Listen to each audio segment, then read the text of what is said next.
जय श्री कृष्णा। आप लोग को श्री कृष्ण भगवान की आरती हो जाए तो इस मुखार में जो स्तन सुनिए। तेरी आरती कन्हैया तेरी आरती, ये श्यामा तेरी आरती कन्हैया तेरी आरती, सारा संसार कर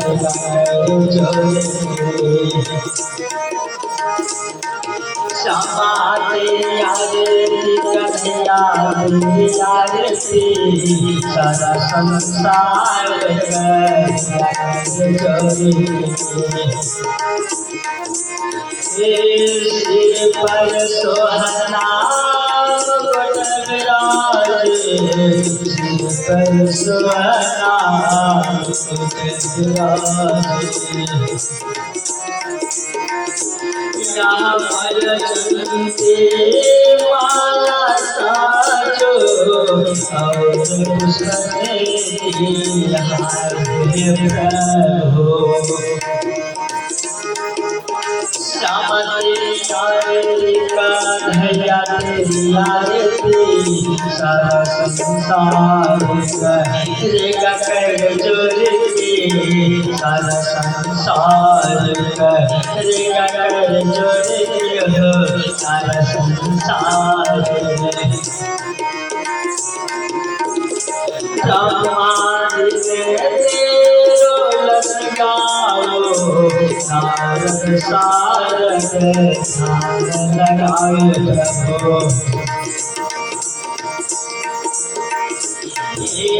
नारद सारद ध्यान लगाए प्रभु, नारद सारद ध्यान लगाए प्रभु, और जयकार करेगा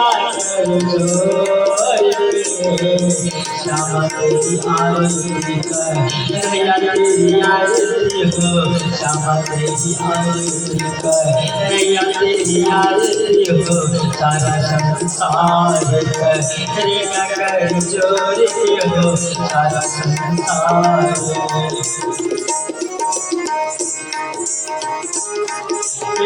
आया हो प्रभु शरण बिहारी, आया हो प्रभु शरण बिहारी, रख लो लाज हमारे हो प्रभु, रख लो लाज हमारी हो प्रभु, श्यामा तेरी आरती, श्यामा तेरी आरती तेरी आरती, सारा संसार कर सारा संसार कर श्यामा तेरी आरती कन्हैया तेरी आरती, सारा संसार कर अपने चरण में भक्ति से, अपने शरण कर दो भव सागर से पार प्रभु, श्यामा तेरी आरती कन्हैया तेरी आरती, सारा संसार कर जोड़, सारा संसार कर जोड़, सिर पर सोहरा प्रभु, सिर पर सोहना विराजे प्रभु, भव सागर से पार प्रभु, श्यामा तेरी आरती तेरी आरती, सारा संसार कर जो। बोलो कृष्ण कन्हैया लाल की जय, बोलो राधे बिहारी लाल की जय, बोलो जय श्री कृष्णा, जय जय कृष्ण, बोलो कृष्ण भगवान की जय, राधे बिहारी लाल की जय। राधे राधे, जय श्री कृष्णा, जय राधे। तो जय श्री कृष्णा। आप कैसे आप लोगों को मुस्कुराने देना, हंस के जीना तो सबसे बड़ा जीवन में संतोष, सबसे बड़ा धन। तो हमको सच्चिदानंद पाया सत्य विनाशाय श्री कृष्ण वक्रतुंड महाकाय सूर्यकोटि समप्रभा निर्विघ्नं कुरु सर्वतो सर्वदा। दैनिक दैनिक भौतिक तीनों तापों को नाश करने वाला श्री कृष्ण भगवान को हम बार बार प्रणाम और नमन करते हैं। भक्तों राधे राधे, जय श्री कृष्ण। गुरु ब्रह्मा गुरु विष्णु गुरु देव महेश्वर, गुरु साक्षात परब्रह्म तस्मै श्री गुरुवे नमः। भक्तों, आज भगवती गंगा प्रवाहित हो रही है। आप लोग इस प्रवाहित गंगा में गोता लगाए। भक्त बोलो ना, जय जय कृष्णा, जय श्री कृष्णा बोल दो, कृष्ण माल की जय। ओम श्री गणपति नमः, ओम श्री सरस्वती नमः, ओम श्री नारायण नमः। भक्तों, आप लोग आज श्री कंस महाराज, कंस उग्रसेन का पुत्र तो जरूर था, लेकिन वो उग्रसेन का पुत्र नहीं था। उग्रसेन का पुत्र वो नहीं था, पिता भले मानता था, लेकिन उग्रसेन का पुत्र नहीं था। वो एक दुर्गी नाम का यज्ञ जो राजा था, उनकी माँ एक बार जंगल गई। उसके बाद उग्रसेन का भेष बदल गया।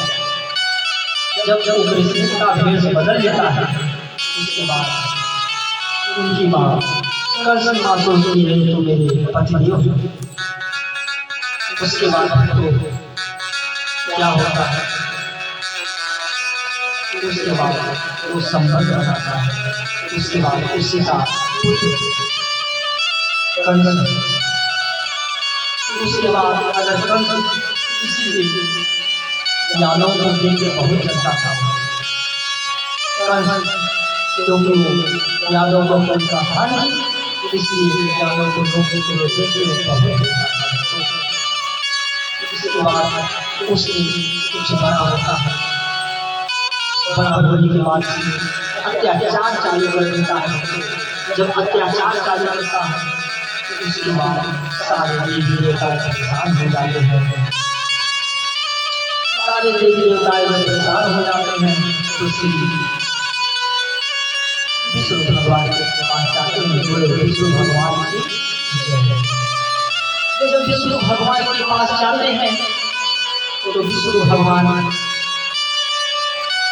प्रार्थना करते हैं सब देवता, प्रभु कंस बहुत अत्याचार कर रहा है, क्या किया जाए। तो उसके बाद कंस इतना ज्यादा पृथ्वी पर अत्याचार करने लगा है, क्या है। उसके बाद भक्तों विष्णु भगवान बड़े प्यार दिखाते हैं कि तुम लोग चिंता मत करो, समय आएगा तो मैं स्वयं धरती पे जन्म लूंगा, स्वयं मैं अवतार लेके धरती पे आऊंगा। भक्तों, उसके बाद कन्हैया कृष्ण बन के अवतार लेंगे। भक्तों, उसके बाद जब कंस अत्याचार ज्यादा करने लगा तो उसने सोचा कि मेरे पिता राजा है, हम ऐसा करूं कि मैं स्वयं राजगद्दी लेके मैं स्वयं राजा बनूंगा। और कंस स्वयं अपने पिता को जेल में बंद कर देता है। और जब जेल में बंद कर देता है, स्वयं वही तो दुष्ट दानव मानव तो था नहीं। उग्रसेन को जब जेल में बंद कर देता है, उग्रसेन का तुम्हें मेरे साथ अपने पिता के साथ इतना बड़ा अत्याचार कर रहा है, तो ऐसा पुत्र भगवान किसी को न दे। और अपने स्वयं पिता को बंदी बना के कारागार में डाल देता है। वही कंस इतना बड़ा अत्याचारी। उसके बाद उग्रसेन हाथ जोड़ते हैं कि बेटा तूने तो पाप किया है, लेकिन इसका सजा तुझे भोगना पड़ेगा। उसके बाद जैसे रोने लगते हैं, उनको इतना रोते हैं कि मुझे पुत्र तो मिला लेकिन नालायक मिला, नायक पुत्र नहीं मिला। अगर नायक पुत्र मिला होता तो ऐसा कार्य नहीं करता। ये नालायक पुत्र है, ये स्वयं दानव है। उग्रसेन को भी पता चल गया कि स्वयं दानव है।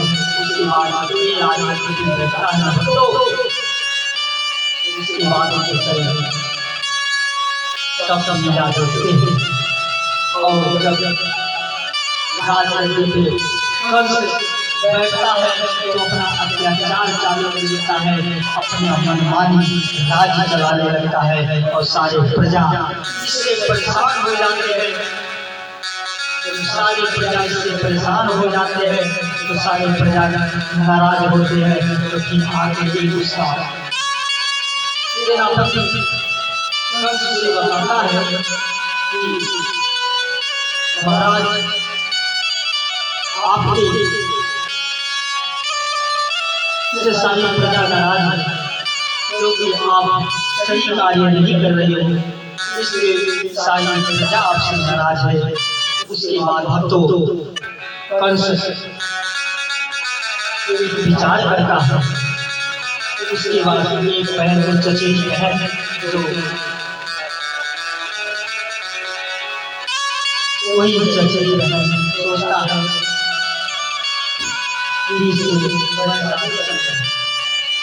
और देव का शादी मैं करूं, बड़ी धूमधाम से हो सकता है, इससे मेरी प्रजा मुझसे खुश हो जाए। उसके बाद वो विचार करता है तो वासुदेव जी महाराज इसके बड़े बड़े मित्र होते हैं, बहुत बढ़िया मित्र होते हैं। एक दिन वासुदेव को बुलवाता है, बुलवाने के बाद हम कहता है वासुदेव जी इधर आओ, मेरे दोस्त तो मेरे दोस्त हो ना। हाँ बताओ दोस्त क्या बात है। जैसे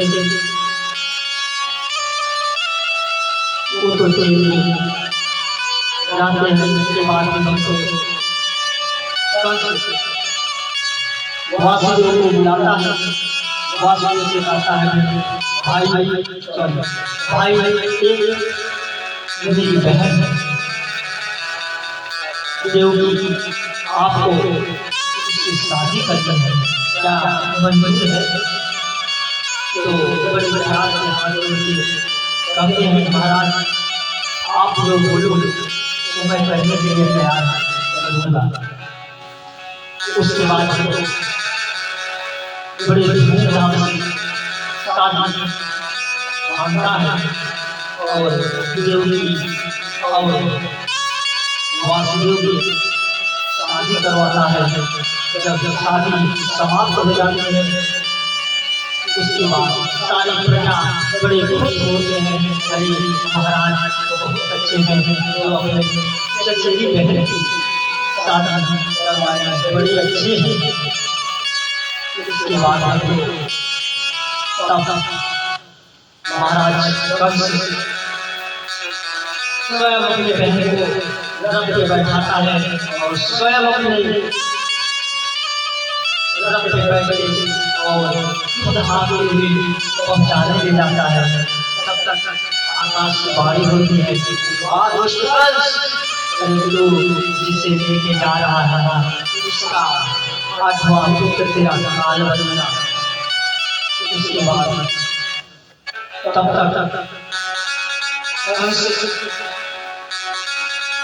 पक्का हो जाता है। उसके बाद तुरंत वही खड़े हो जाता है। खड़ा होने के बाद देवकी को तलवार निकालता है मारने के लिए। उसके बाद वासुदेव जी महाराज हाथ जोड़ लेते हैं। अरे आपको पता नहीं कि आप जब जिसका नाम होता है तो लोग उसके पीछे पड़ जाते हैं, इसीलिए हो सकता है राज्य में आपका नाम होता हो, इसीलिए सारे देवता लोग आपसे जल रहे हैं, इसलिए ऐसा कह रहे हैं। ऐसी कोई बात नहीं। कंस मान जाता है। मानने के बाद फिर वापस रथ लेके आता है। कोई बात नहीं है, देखता हूँ और मेरा काम से डर पैदा हो जाता है। होने के बाद आगे दोनों पत्नी पत्नी को वासुदेव और देवकी को बंदी बना के एक कारागार में डाल देता है। वही कंस, दुष्ट कंस, उसके बाद वहीं से इसका अंत की तैयारी चालू हो जाती है। इसका पाप का घड़ा भर जाता है। तब से इसकी वजह से कृष्ण भगवान, इन्होंने जितने पुत्र पैदा होते थे उतने को एक बार आता था। एक दिन एक पुत्र को लाया, सोचता हमें 8वां पुत्र की जरूरत है, मैं क्यों मारूं। तब तक नारद जी आते हैं, उनको तो पाप करवाना है, इसका विनाश करवाना है। तो नारद जी आते हैं, कहते हैं मित्र कंस, ये बताओ ये कौन है। बोलते हैं कि मेरी जीजा जी